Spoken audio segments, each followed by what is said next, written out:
This exercise is for good control of the neutral joint position. This exercise is transverse abdominis activation. The patient will get on their hands and knees with their knees under their hips.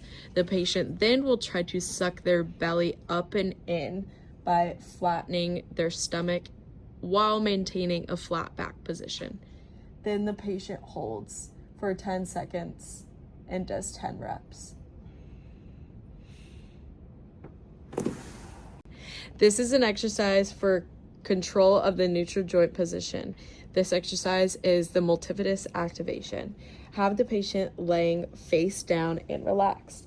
The AT places the fingers or thumbs just to the side of the lumbar vertebrae and let them sink firmly into the muscle. Then the patient tries to push the fingers out by swelling their muscles. Once the patient feels it harden, hold the tension and hold for 10 seconds, and the patient will do 10 reps.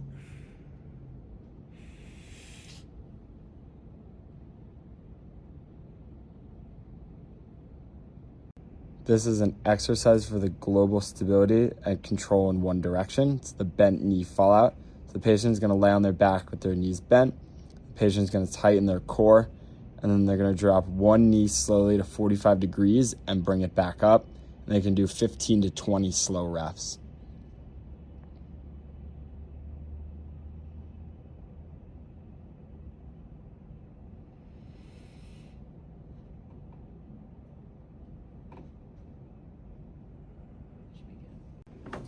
This is another exercise for global stability in the controlled direction, and it's going to be a side plank. So you want to make sure you keep your core tight and your back straight, and you want to make sure that you're controlled in the direction that you're planking in, and the patient can hold for 30 seconds.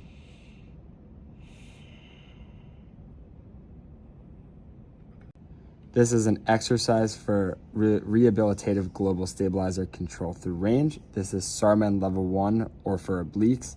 So the patient is going to lay on their back with their knees bent and their feet flat. They're going to hollow their abdominals. So basically they're thinking that they're pulling their belly button inwards and down towards their spine. They're going to hold that contraction and keep their back flat on the floor. They're going to slowly raise one leg through full hip flexion and hold it for 10 seconds. Then they're going to return that leg to the original spot and repeat with the opposite leg.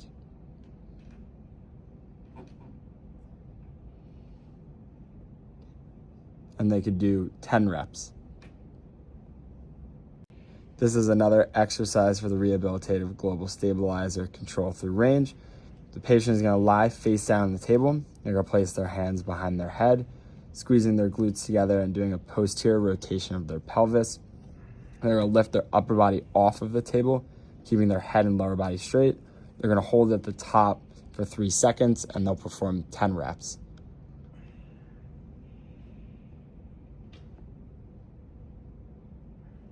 This is an exercise for active lengthening or inhibition of the global mobilizers, and this is going to be an active inhibitory restabilization of the hamstrings. The patient is going to sit on the table with the neutral position of their pelvis. They're going to straighten their leg out. Once they reach the point of their hamstring being tight, they're going to perform an anterior tilt, or they're going to push their hips back to increase tension on the hamstring. They're going to hold the stretch there for 20 to 30 seconds, and they're going to repeat that 3 to 5 times.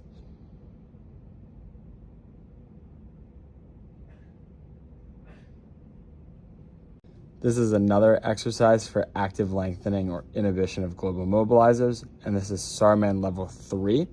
So the patient is going to lay on their back with their knees bent and their feet flat. They're going to hollow their abdominals by thinking of pulling their belly button inward and down towards their spine. They're going to hold that contraction.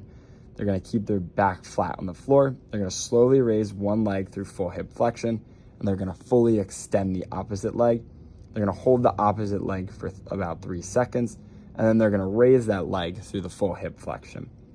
They're going to hold that position for 3 seconds, and then they're going to return both legs to the original spot, and they're going to repeat on the opposite sides.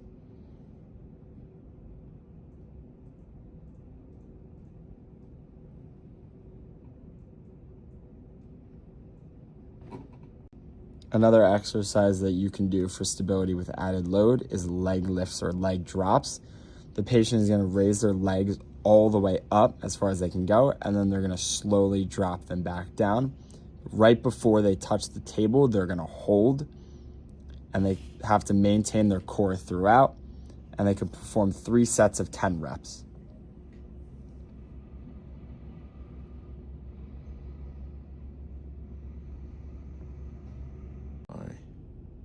For the slow reversal, the patient initially performs trunk extension against resistance, then immediately performs trunk flexion against resistance, and then proceeds to move smoothly between the two.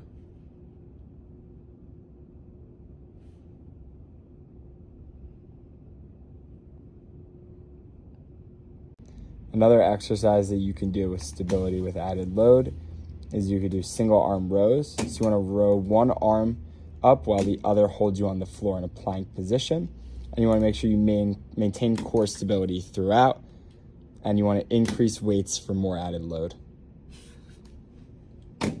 So another exercise that you can do for stability with added load is dumbbell deadlifts or just deadlifts. So you're going to lift the weights up to your abdominal height, maintaining a flat back position. And you want to make sure you have the stability of your core during the resistance training, and you could add weights or increase weights to increase the load that's on your core.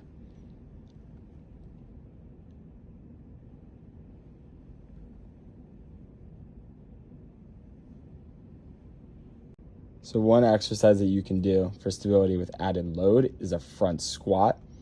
Basically, the patient is going to do a forward squat. They want to make sure their core is stable during this resistance, and you can also add weights to increase the load of the squat.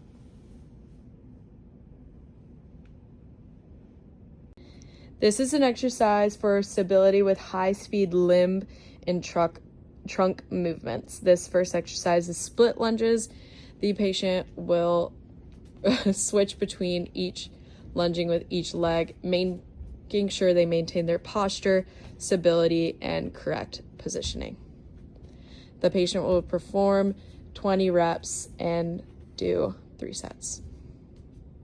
This next exercise is another exercise for stability with high-speed limb and trunk movements. The athlete is performing long jumps with a land. So the athlete will load and jump as far as they can and land into a steady loaded position. Then return back, and the athlete will perform 20 of these.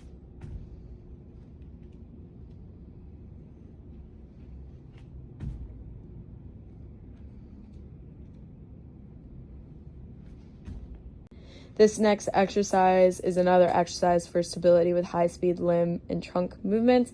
It's a hop and stick, so the patient will hop on one foot, and after doing about 5 hops will land and maintain balance and the level of their pelvis.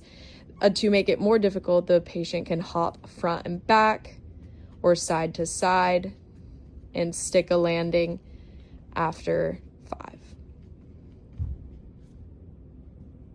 This is another exercise for stability with high-speed limb and trunk movements.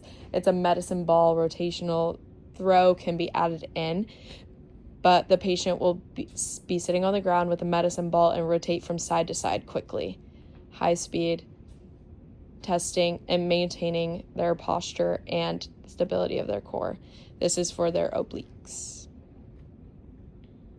This next exercise is for stability with high speed trunk and limb movements. This exercise is a dumbbell chop. The patient will have a dumbbell and reach from one side high through extension and down into a squat loaded position and repeat the motions quickly. The patient will perform 20 reps and 3 sets.